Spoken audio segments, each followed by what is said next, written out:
Hello. Happy week. Sorry that this is on Tuesday rather than Monday. Getting back into the swing of things with my three schools.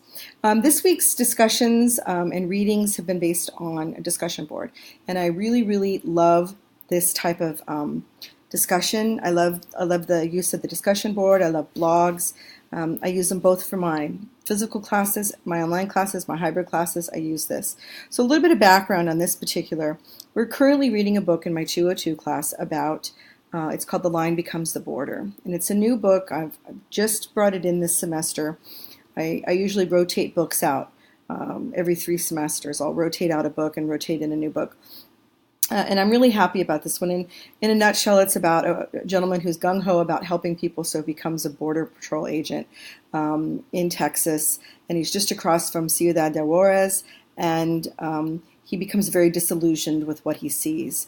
And so this particular discussion board, I'm asking them to read. This was pages 76 to 150.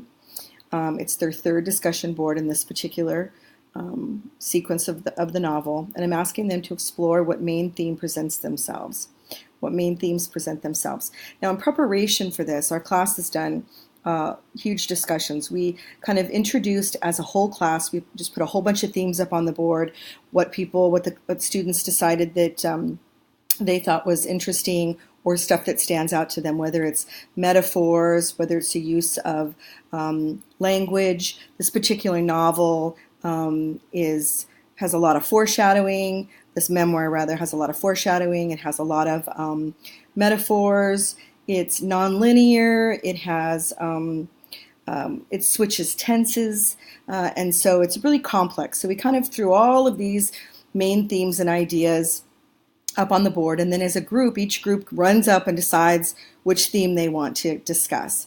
And once the theme is taken, then it's taken, and you have to choose what else is there. So they get into their groups, they hurry up, they decide what they want, they run up, they cross it out on the board, and then they work in their groups. And then once they work in their groups, we actually find textual examples of that theme. They put those all up on the board, and then we talk about it, we process it, we argue about it. I'm kind of moving around the classroom. I call it creeping. And I just kind of listen and kind of, jumpstart conversation if I feel like a group has stalled. And all of this turns into the individual discussion board, where I ask them to explore and in 200 words, using textual evidence, support their exploration.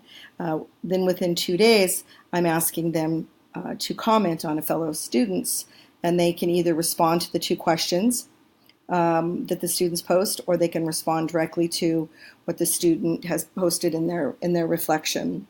The requirement is that they use textual evidence both in the reflection and in the response. Oftentimes it's counter-argument, or it's complicating or disagreeing, and so they're getting that kind of practice. And what I love about discussion boards, and I use blogs as well, is that I have, for this particular student here, Sabrina, you can see that she doesn't speak a lot openly in class. In her group, she feels very comfortable, and I can hear her contributing. But as a whole, she won't speak out in front of the class. And as you can see her, she gets really in depth, and she tells, I believe Francisco took up his job in the first place because in the back of his mind, he hears his mother's concerns. Francisco doesn't like his new job, but he understands the worries that his mother has, especially since his mother does not know about the death and the tragedies he has come across with innocent immigrants. It's really powerful, and if you knew this particular student, I celebrate the fact that she's digging so deeply into this. And then her questions: what motivated Francisco to take up the new job? How does this metaphor about the migrants representing chickens and the smugglers representing chicken ranchers connect to the realities of immigrants crossing the border? This is something that we talked about in class. We brought up this idea of metaphors within this memoir. So I can see that students are engaged, and this is a great way for me too. I respond as well, and you can see that this is due tomorrow at midnight, and so you can see that we have just posts. We don't have any responses yet to this, and there's some pretty great stuff here, and I really celebrate this particular. So this is a lesson we're currently working on now. I chose a pretty complicated memoir. It's a fabulous memoir. I'm very excited about it.